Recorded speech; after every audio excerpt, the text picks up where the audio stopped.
conmigo por acá. ¿Cuántos están contentos de estar aquí el día de hoy? Vamos a cantar juntos.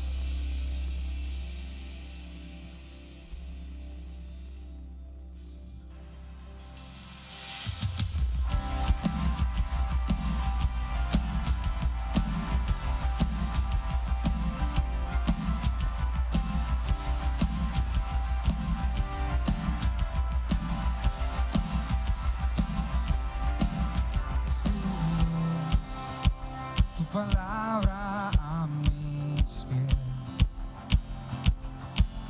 andaré por donde guíes tú,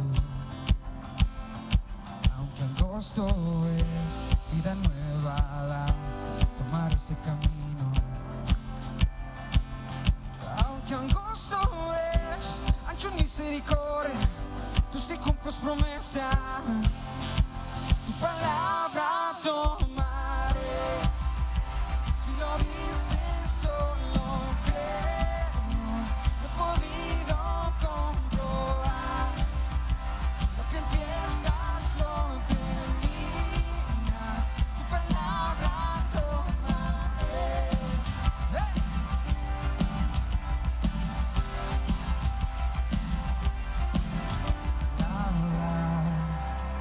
Ordenas todo el caos, lo sé, en mi vida sucedió, costo es vida nueva, tomar ese camino, aunque angosto es, hay tormenta en el mar, has partido las aguas. Tomaré, si lo dices yo lo creo, he podido comprobar, lo que empiezas lo terminas, tu palabra tomaré, si lo dices yo lo creo, he podido comprobar, lo que empiezas lo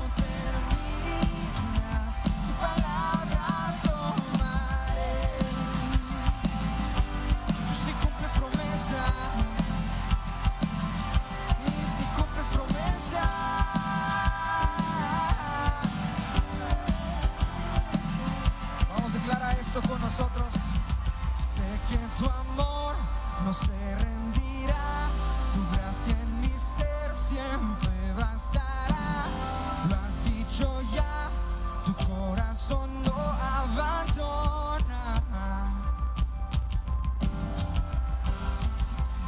Y tu hijo ahora soy, futuro tendré si espero en ti. Tú nunca has fallado y sé que jamás fallará tu palabra. Vamos, cántalo con nosotros. Si lo dices, yo lo creo. Lo he podido comprobar. Lo que empiezas lo terminas. Tu palabra tomaré. Si lo dices, yo lo creo. Lo he podido comprobar, lo que empiezas lo terminas, tu palabra tomaré, tú sí cumples promesas, sí cumples promesas,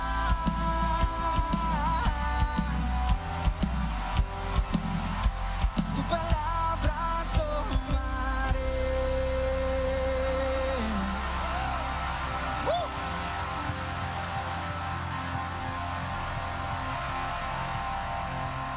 ¿Cuántos creen eso el día de hoy?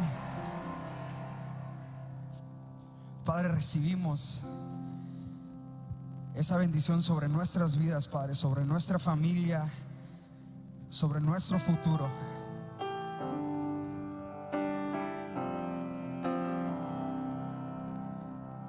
Nadie me amará como me amas tú. Nada puedo hacer que pueda defraudarte, oh Jesús. me pides nada, de mi orgulloso estás. Nadie me amará como me amas tú. En la tormenta estoy, mas no me hundiré. Puedo oír tu voz, como fluye el viento, tú me llamas, ven a mí. Y solo por salvarme, tú cruzas el mar. No hay nadie tan cerca como tú lo estás. Tú eres Jireh, tú bastarás. Jireh, tú bastarás. En toda situación serás mi provisión. Jireh, tú bastarás. No quiero olvidar lo que siento hoy, y si en la cima estoy, quiero recordar tu fidelidad. Mas si llego a caer, tú conmigo estás. No quiero olvidar lo que siento hoy. Tú eres Jireh, tú bastarás. Jireh, tú bastarás. En toda situación serás mi provisión. Jireh, tú bastarás. Amado por Dios, he sido escogido y sé quién yo soy. Creo en lo que tú has dicho. Vamos a decirle: amado por ti, oh Dios, más de lo que imagino. Y suficiente es. Amado por Dios, he sido escogido, y sé quién yo soy. Creo en lo que tú has dicho. Amado por Dios, más de lo que imagino. Y suficiente es.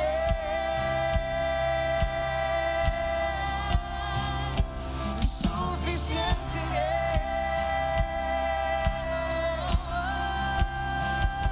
Y suficiente es. Tú eres Jireh, tú bastarás. Jireh, tú bastarás. En toda situación serás mi provisión. Jireh, tú bastarás. Jireh, tú bastarás. Vamos, dile. Jireh, tú bastarás. Y Jireh, tú bastarás.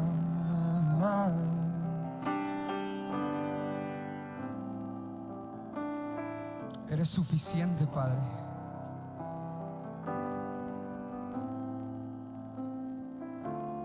¿Por qué lo dices ahí donde tú estás? Eres suficiente. Yo no sé tú, pero es bien difícil confiar cuando estás adentro de una fosa de leones, ¿no? Cuando dices: Padre, yo creo en ti, creo que tú vas a proveer, creo que vas a mover esa montaña, pero todo lo contrario está sucediendo.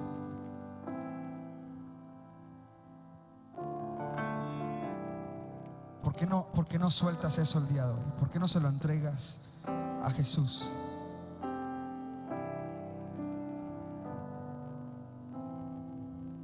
Tú vas a proveer, Padre. Eres suficiente.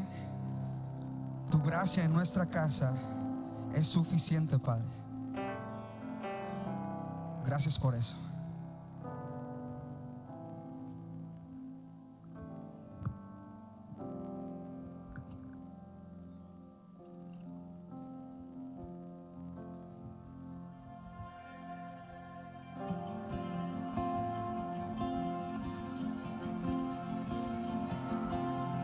En medio del desierto prosperaste a Abraham y al pueblo que emigraba del cielo diste pan.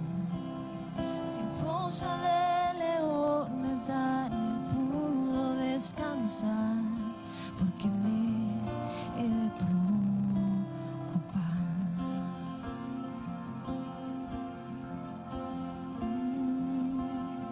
Moisés golpeó la roca y le diste de beber, y Ana siendo estéril cargó en brazos a un bebé. David frente al gigante por la fe pudo entender que en ti consumado fue. Tú proveerás, tú proveerás. En Cristo suples mi necesidad. Solo tú. No temeré, todo está bien, pues tu promesa siempre sí, amén. Yeah. La viuda de Sarepta pudo ver tu provisión, con solo una palabra Lázaro resucitó. Josué vio derribarse esa muralla en Jericó, y así lo veremos hoy. ¿Cuántos creen eso el día de hoy? Y así lo veremos hoy. Y tú proveerás, tú proveerás. En Cristo suples mi necesidad. No temeré, todo va a estar bien, pues tu promesa es siempre sí, amén.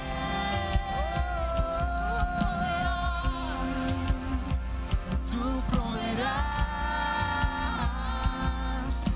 en Cristo suples mi necesidad. No temeré, todo va a estar bien, pues tu promesa es siempre sí, amén.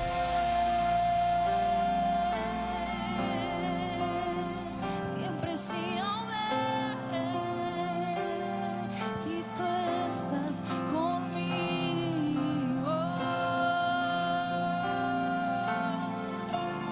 siempre fiel, tú nunca cambias, eres el mismo. Corazón, no te afanes, tu esperanza es firme. Alma mía, no calles, Él resucitó. Mente mía, recuerda que la victoria está en el nombre del Señor. Vamos, ¿por qué no declaramos eso el día de hoy?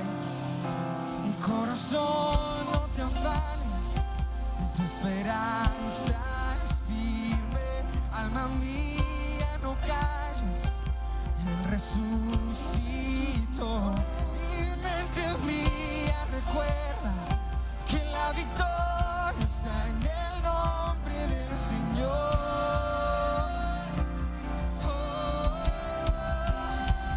Mi corazón, no te afanes, tu esperanza es firme.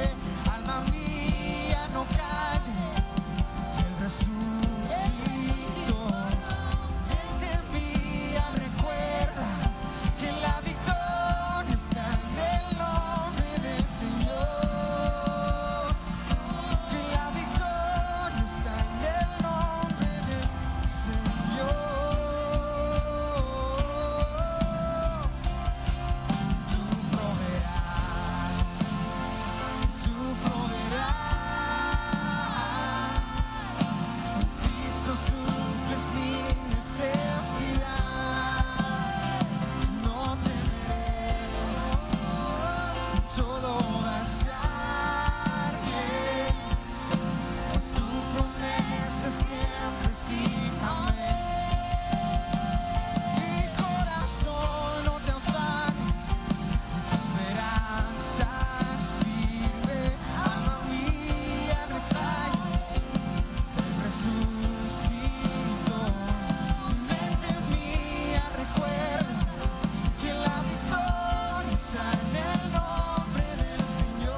cantamos, iglesia? ¿Por qué no lo cantas una vez más? Tú proveerás, tú proveerás. Cristo, suples mi necesidad. No temeré, todo va a estar bien, pues tu promesa siempre sí, amén.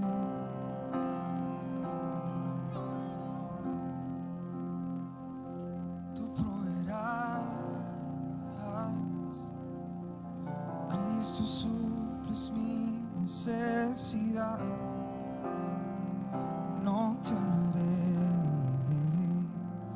todo va a estar bien, pues tu promesa siempre sí, amén. Vamos a darle un fuerte aplauso a Jesús el día de hoy.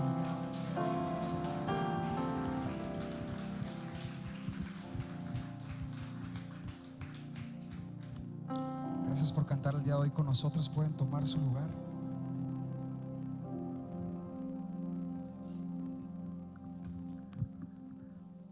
Hola, buenas tardes, ¿cómo están?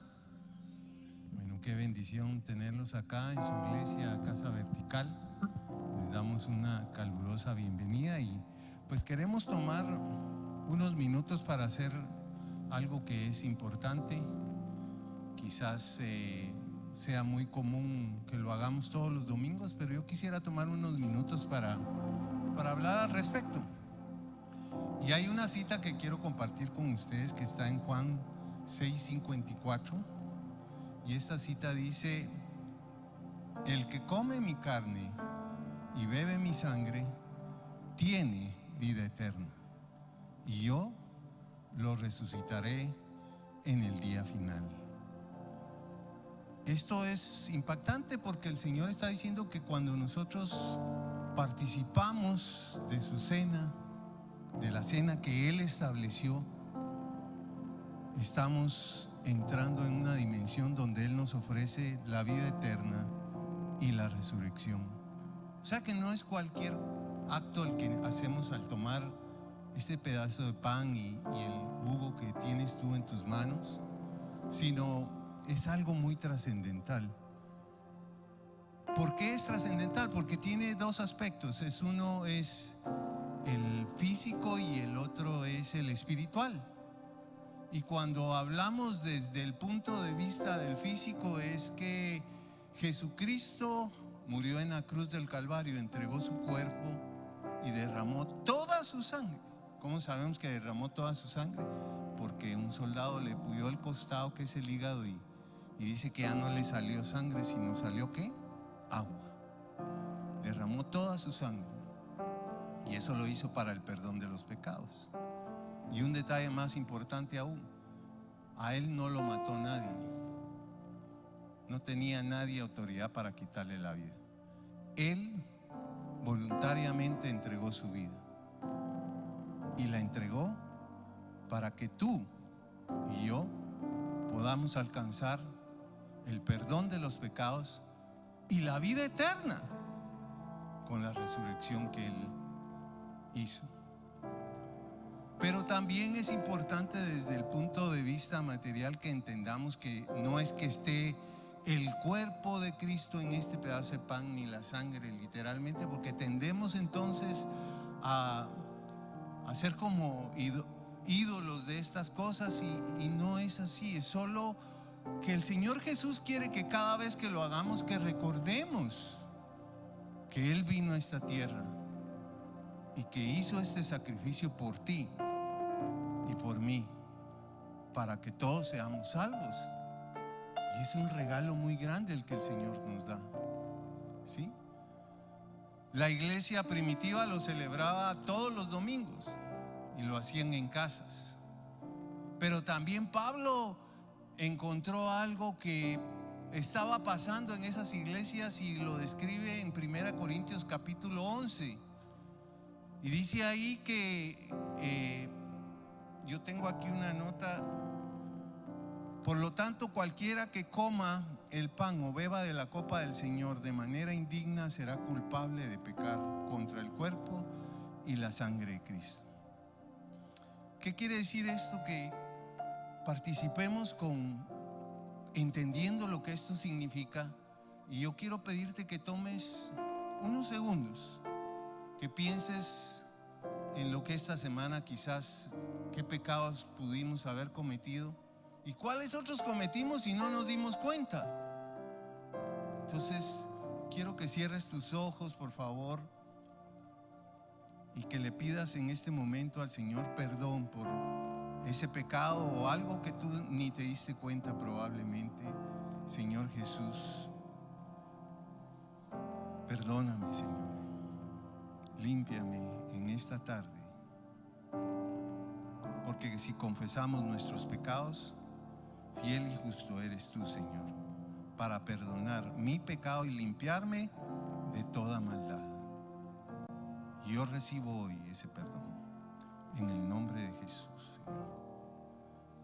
Bueno, ahora también puedes sacar el pan, recordándonos que su cuerpo fue molido en la cruz, ¿sí? Fue molido, fue lastimado severamente. Pero también cuando tú comas el pan, recuerda que Jesucristo es la palabra de Dios hecha carne. Eso nos describe el Evangelio de Juan en el capítulo 1.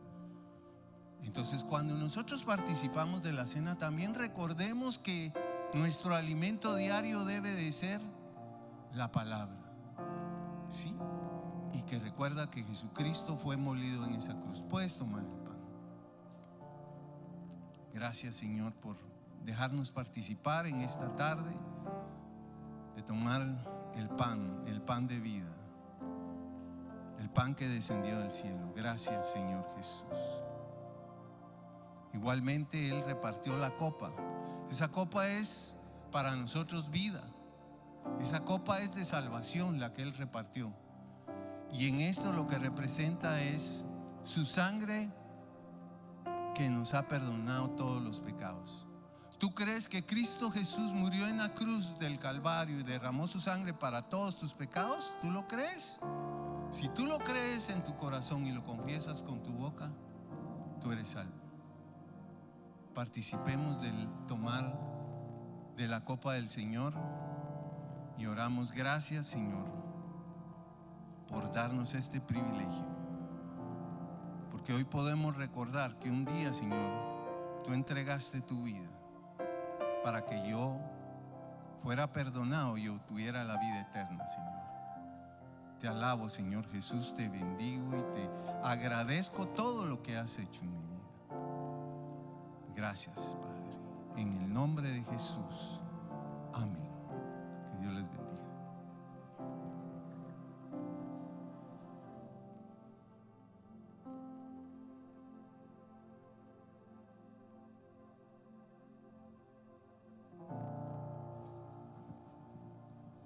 ¿Cómo estamos? Gracias por estar aquí acompañándonos el día de hoy en Casa Vertical. Yo soy Víctor Carmona, el pastor principal de Casa Vertical. Te quiero dar las gracias, en serio. Me da mucho gusto cuando veo padres de familia, mamás aquí en la iglesia, que sé que trajeron a sus hijos. Me alegra mucho mi corazón porque sé que tienen sus prioridades en orden.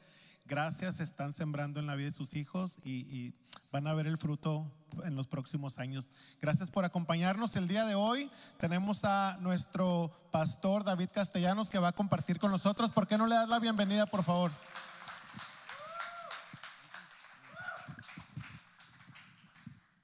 Buenas tardes, ¿cómo están? Qué bueno, qué emocionante el día de hoy entrar y ver acá el bautisterio. Es un día tan especial para Casa Vertical, ¿no? Me gusta mucho ver cuando una persona decide bautizarse, decide expresar externamente esa fe que tienen en su interior. Es una imagen muy bonita. Me encanta ver cuando las personas salen de las aguas, sus rostros reflejan una plenitud, una paz que solamente Jesucristo nos puede dar. Y entonces estoy muy emocionado el día de hoy. Casa Vertical va a estar de fiesta y el cielo también va a estar de fiesta. Y sí, como dijo Víctor, mi nombre es David. Si no te he conocido, mucho gusto. Yo soy uno de los pastores de enseñanzas aquí en Casa Vertical. Y quiero compartir un mensaje el día de hoy que estoy muy emocionado. Lo titulé Monumentos. Y te voy a compartir acerca de una historia que ocurrió hace muchísimos años. Hace alrededor de 3,400 años. Se encuentra en el libro de Josué, en el capítulo 3 y 4. Vamos a entrar en la palabra directamente. Dice, empezando el capítulo 3, versículo 14 al 17, dice: entonces los israelitas salieron del campamento para cruzar el Jordán, y los sacerdotes que llevaban el arca del pacto iban delante de ellos. Era la temporada de la cosecha y el Jordán desbordaba su cauce. Pero en cuanto los pies de los sacerdotes que llevaban el arca tocaron el agua a la orilla del río, el agua que venía de río arriba dejó de fluir y comenzó a amontonarse a una gran distancia de ahí. Mientras tanto, los sacerdotes que llevaban el arca del pacto del Señor se quedaron parados en tierra seca en medio del lecho, mientras que el pueblo pasaba frente a ellos. Los sacerdotes esperaron allí hasta que toda la nación de Israel terminó de cruzar el Jordán por tierra seca. En el capítulo 4 comienza y dice: una vez que todo el pueblo terminó de cruzar el Jordán, el Señor le dijo a Josué: ahora elige a 12 hombres, uno de cada tribu. Diles, tomen 12 piedras del medio del Jordán, del mismo lugar donde están parados los sacerdotes. Llévenlas al lugar donde van a acampar esta noche y amontónenlas ahí. Y más adelante en el versículo 6 y 7 les da esta instrucción de qué hacer con las piedras. Les dice: las usaremos para levantar un monumento conmemorativo. En el futuro, sus hijos les preguntarán: ¿qué significan estas piedras? Y ustedes podrán decirles: nos recuerdan que el río Jordán dejó de fluir cuando el arca del pacto del Señor cruzó por allí. Esas piedras quedarán como un recordatorio en el pueblo de Israel para siempre. ¿Por qué no me acompañas a orar? Padre, te doy tantas gracias, Señor, por tu palabra. Gracias porque podemos reunirnos aquí el día de hoy y adorarte y aprender juntos de tu palabra, Señor. Yo te pido que tú abras nuestros corazones esta mañana esta tarde para recibir tu palabra, Señor. Y te pido que deposites un mensaje especial a cada uno de nosotros en nuestro interior, Padre. Oramos en tu nombre. Amén. Ahora, acabo de leer mucho de esta historia, entonces les quiero dar un poquito de contexto de más o menos lo que estaba sucediendo en estos tiempos, o justo unos años antes de que esto ocurriera. Como 40 años antes de que ocurriera esto en el río Jordán, el pueblo de Dios, el pueblo escogido por Dios, los israelitas, habitaban en Egipto. Y la palabra nos dice que eran esclavos en Egipto. Y la razón por la que llegaron a Egipto en primer lugar es porque había una gran hambruna en la región. El único país que tenía comida era Egipto. Entonces el pueblo de Israel, los descendientes, los hijos de Abraham, fueron a Egipto porque era el único lugar que tenía comida. Entonces la Biblia nos dice que ellos vivieron allí mucho tiempo, como 400 años, y durante ese tiempo echaron raíces en Egipto. Y la bendición de Dios y el favor de Dios estaba sobre el pueblo de Dios, de tal manera que ellos prosperaban y prosperaban y crecían y crecían. Y entonces llegó el punto que el faraón, el que reinaba este imperio Egipto, se dio cuenta que este pueblo estaba convirtiéndose en una fuerza, que se estaba convirtiendo demasiado rico, demasiado poderoso. Entonces, a la fuerza, este faraón los hace todos esclavos y obliga a estos foráneos, a estos extranjeros que eran los israelitas, los obliga a ser esclavos y a construir sus obras. Y entonces, años después, Dios escoge a una persona, escoge a Moisés para liberar al pueblo de la esclavitud en Egipto. Y a lo mejor ya conoces la historia o quizá viste la película de El Príncipe de Egipto o alguna de las otras películas que han salido, Dios envía 10 plagas a Egipto para convencer al faraón de liberar al pueblo de Israel. Y pasan todas estas y no se convence. Y en la última plaga, que es la plaga de la muerte del primogénito, en esta plaga todos los primogénitos, todos los primeros nacidos de cada familia iban a morir en Egipto. Y entonces, justo antes de que ocurriera esta plaga, lo que hacían, o la instrucción que Dios les dio al pueblo de Israel, era que iban a sacrificar a un cordero. Pero no iba a ser cualquier cordero, iba a ser un cordero limpio y sin mancha. El más perfecto cordero que ellos tuvieran, lo tenían que sacrificar. Iban a tomar la sangre de este cordero, le iban a untar en los marcos de las puertas de sus casas, y así el ángel de la muerte iba a saber dónde no entrar o por dónde sobrepasar. Y ahí es donde se celebra por primera vez en la costumbre judía la Pascua. Y todo esto está ocurriendo justo antes, pero me llama mucho la atención todo esto porque siempre el Antiguo Testamento, siempre las historias del Antiguo Testamento nos apuntan hacia Cristo. Todo el Antiguo Testamento apunta hacia el perfecto plan de Dios de enviar a su Hijo Jesús a morir y darnos salvación.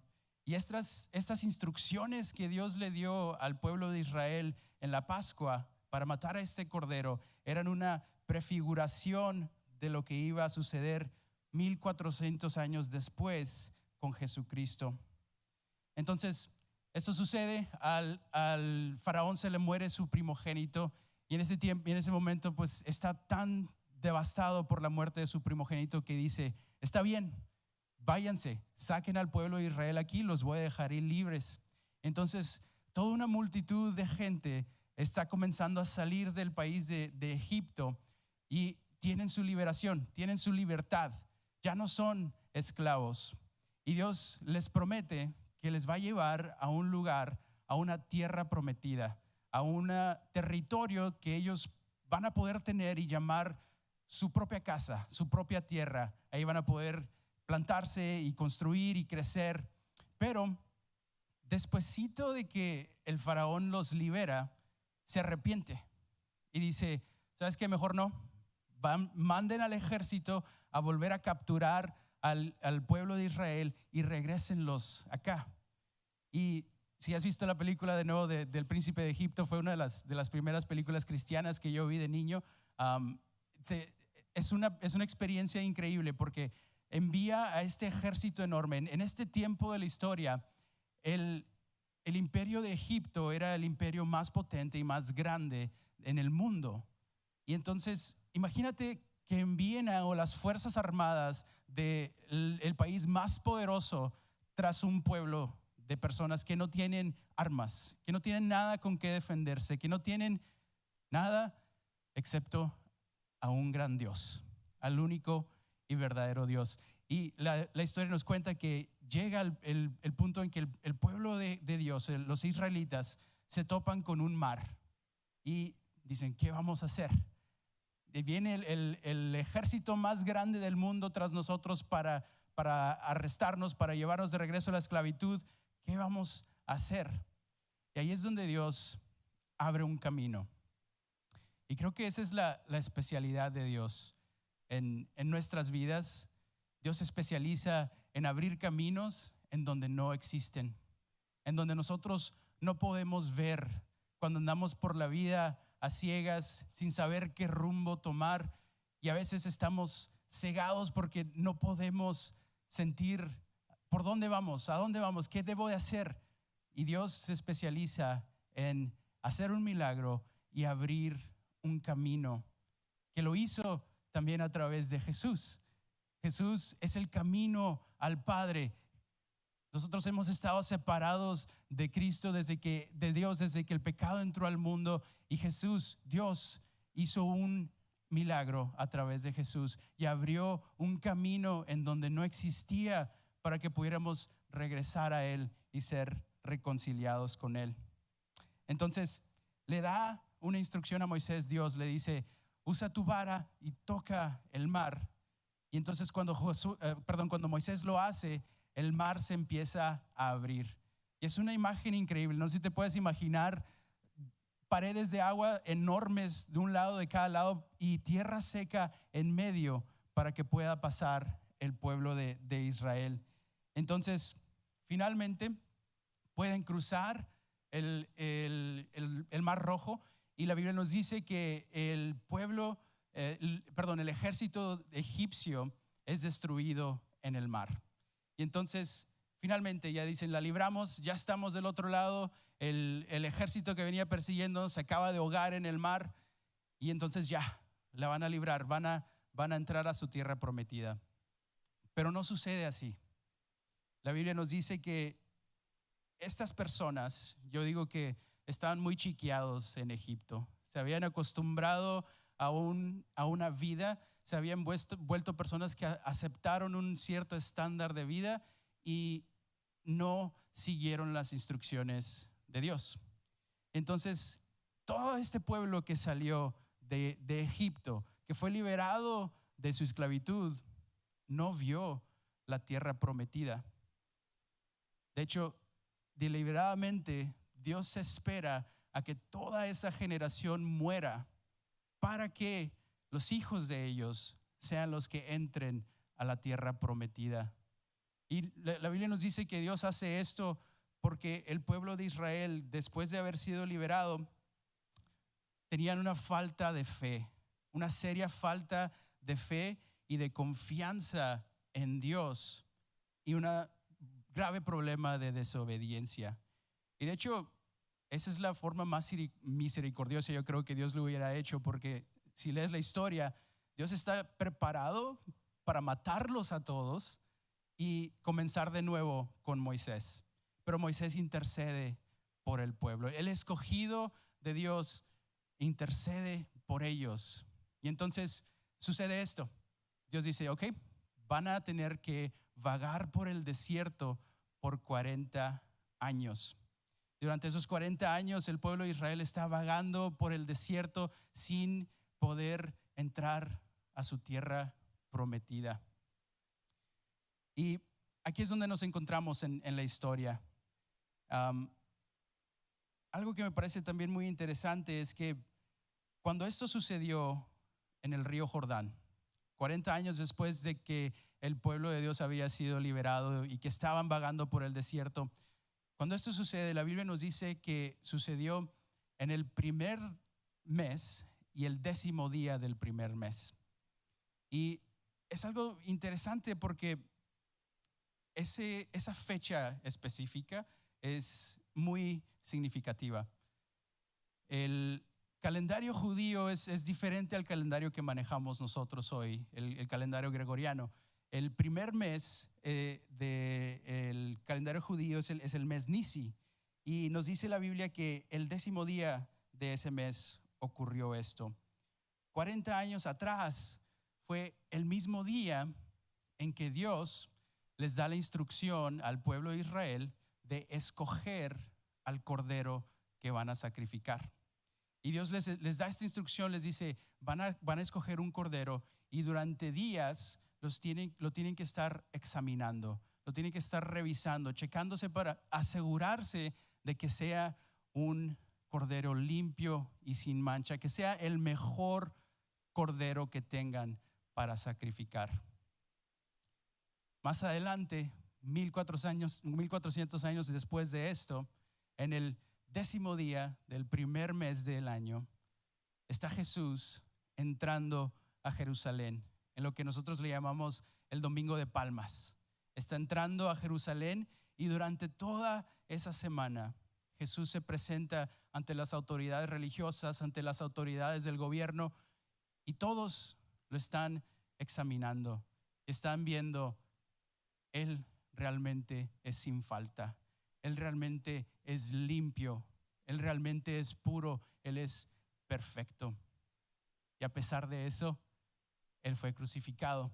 Pero es para cumplir esta promesa, esta prefiguración de lo que Dios estaba ya diciendo de cierta manera que iba a ser en el futuro a través de Jesús. Y bueno, eso es solamente unas pequeñas cosas que me emocionan mucho acerca de esta historia. Y quiero compartir solo algunas cosas que quiero resaltar de lo que estamos viendo, de esta historia, de lo que ocurrió en el río Jordán.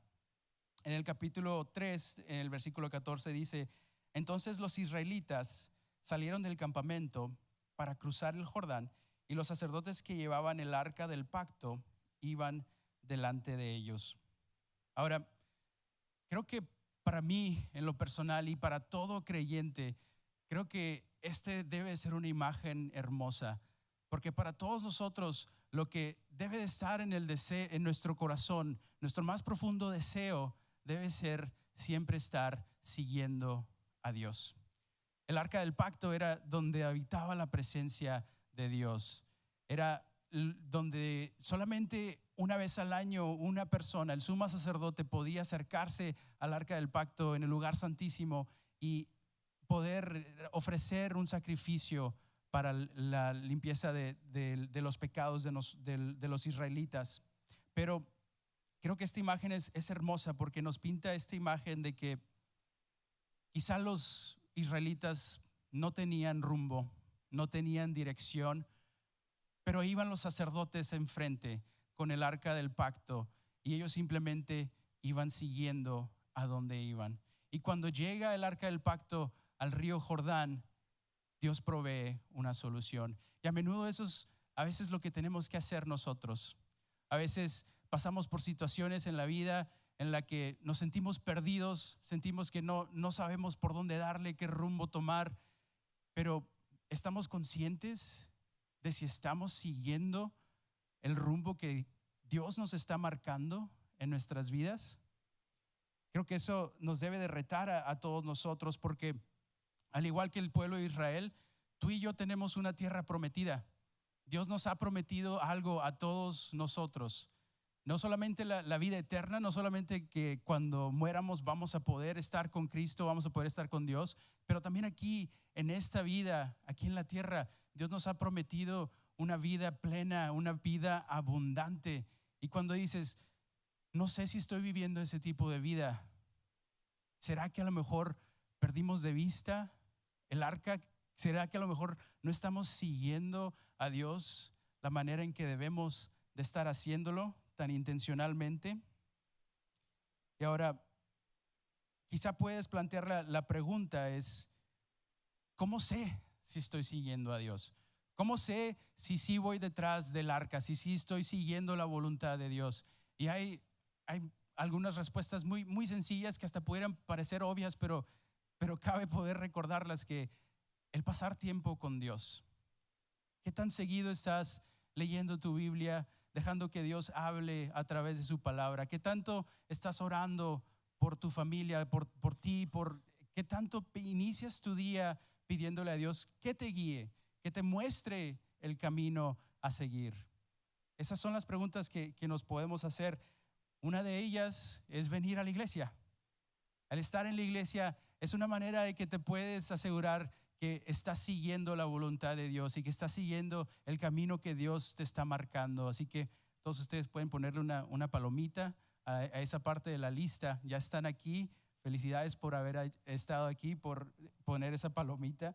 Pero esto es algo tan sencillo que podemos hacer: estar semanalmente en una comunidad de personas que comparten nuestra fe y que quieren lo mismo, y adorar juntos y aprender juntos. Esa es una de las formas en que vas a saber que estás siguiendo el arca, que estás siguiendo a Dios. Lo otro que quiero resaltar está en el versículo 9. Dice: entonces Josué le dijo a los israelitas, vengan y escuchen lo que dice el Señor su Dios. Ahora, Dios siempre ha usado a los hombres para comunicar un mensaje a su pueblo. Y lo vimos con Moisés. En algún punto Dios escogió a Moisés y luego se tuvo que pasar la batuta. Cuando Moisés muere, Josué es el que toma su lugar. Y quiero solamente resaltar esto porque a veces se nos pierde de vista que las personas en nuestra vida, las personas a nuestro alrededor pudieran hablar la palabra de Dios a nuestras vidas. Tus hijos, tu esposo, tu esposa, o quizá a lo mejor algún mentor. ¿Has tenido algún mentor espiritual recientemente con quien puedes ir y platicar y decir, estoy pasando por esto, tengo esta adversidad frente a mí, ayúdame a discernir qué es lo que Dios quiere para mi vida en esta etapa? ¿Estamos haciendo estas cosas? Y luego están lo obvio, los pastores, los que están, nuestro pastor Víctor Carmona, que está aquí en la plataforma cada semana hablando la palabra de Dios. Dios está utilizando a Víctor para hablar algo a tu vida. ¿Estás escuchando? ¿Estás prestando atención? Pero no solamente prestando atención, estás implementando lo que Él está predicando aquí arriba, porque pudiera sonar algo controlador, ¿no? Que venga yo y te diga, escucha a tu pastor y haz lo que te diga. Pero no es así, no es por controlar, sino es porque nosotros sabemos el tipo de vida que Dios quiere darnos y simplemente queremos ofrecer un poco de guianza. Y Dios siempre ha utilizado a hombres y a mujeres para guiarnos, para dar su palabra a nosotros.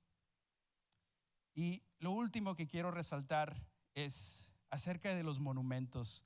En el versículo 6 y 7 del capítulo 4 dice, hablando de las piedras, las usaremos para levantar un monumento conmemorativo.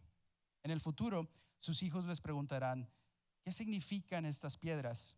Y ustedes podrán decirles, nos recuerdan que el río Jordán dejó de fluir cuando el arca del pacto del Señor cruzó por allí. Esas piedras quedarán como recordatorio en el pueblo de Israel para siempre.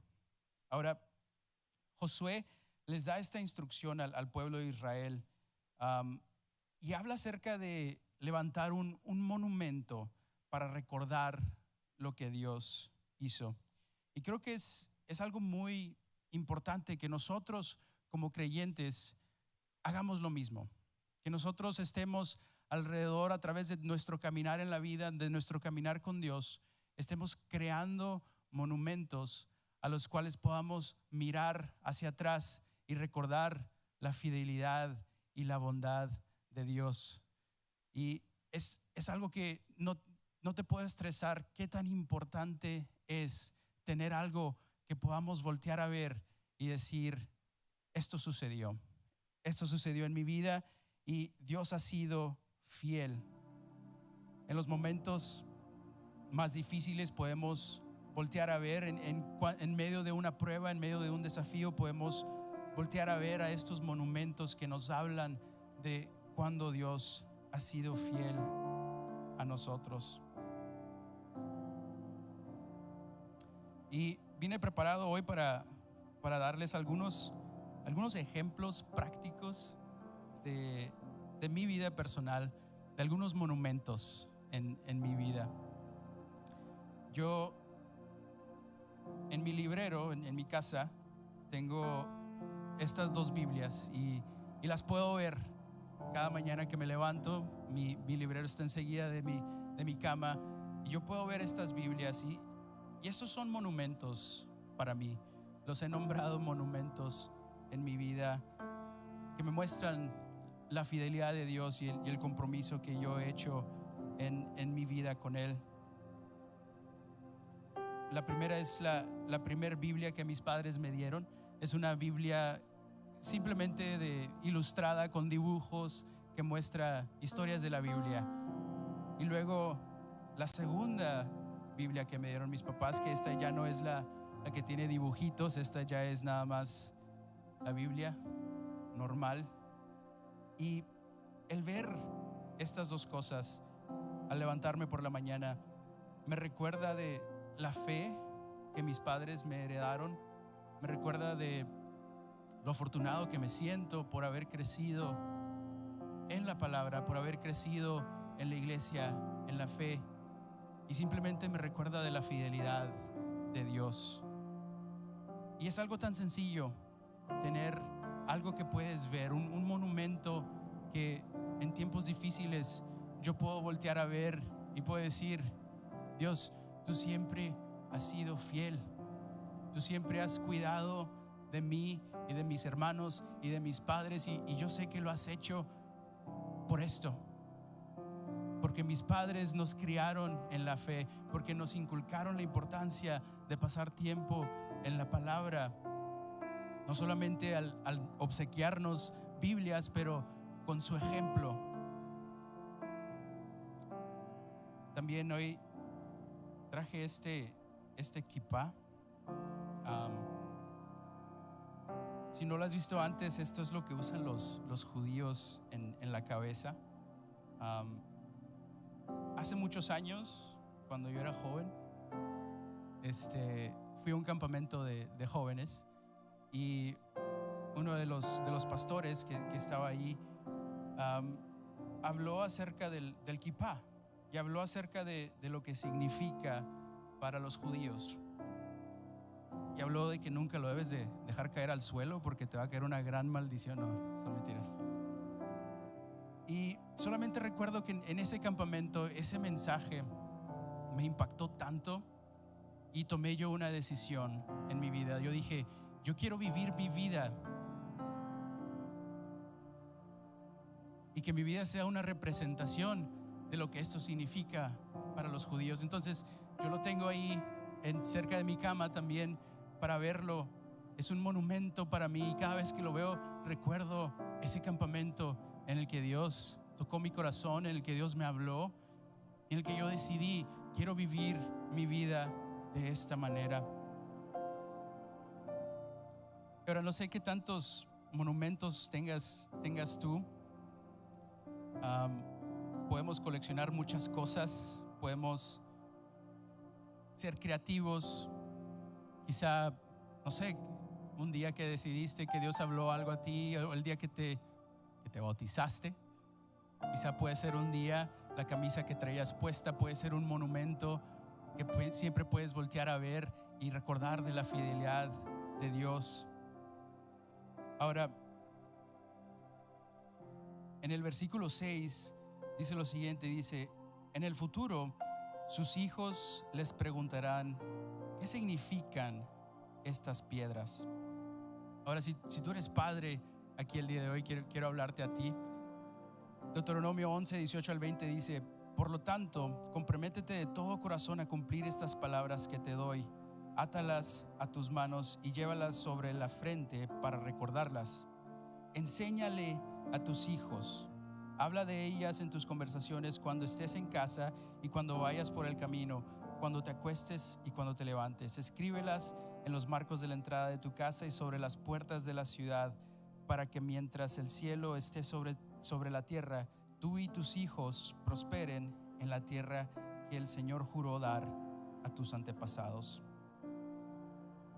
No hay mayor tarea que tengamos los padres de familia que enseñarle a nuestros hijos acerca de Dios, de enseñarles con nuestro ejemplo y con nuestras palabras la palabra de Dios, e instruirles en una vida recta en la palabra de Dios. Y eso es algo que toca mucho mi corazón como padre, porque yo quiero que en mi casa, en mi hogar, haya monumentos por todos lados, para que cuando mis hijas vengan y me pregunten: papá, ¿qué es esto? ¿Por qué tienes esto en tu librero?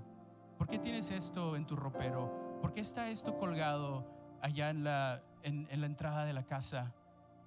Que yo pueda ahí crear una oportunidad para yo decirle: esto representa tal cosa, esto representa, a final de cuentas, todo representa la fidelidad y la bondad de Dios.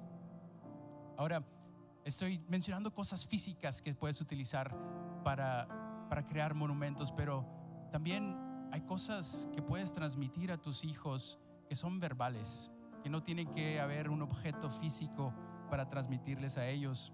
Y les voy a compartir una que mi mamá me transmitió a mí hace muchos años, que hasta el día de hoy ha sido un monumento para mí. Ella me contó de cómo ella llegó a la fe. Hace muchísimos años, mis abuelos y todos mis tíos y mi mamá, ellos asistían a la iglesia católica en México y lo hacían mayormente de costumbre. No era una fe con la que ellos conectaban, sino que era más bien que lo hacían por tradición. Y hubo una temporada en que mi abuela se enfermó. Tenía cáncer y era un cáncer muy, muy avanzado, un cáncer muy hostil hacia su cuerpo, que estaba a punto de morir y los pronósticos no eran buenos, no había buenas esperanzas.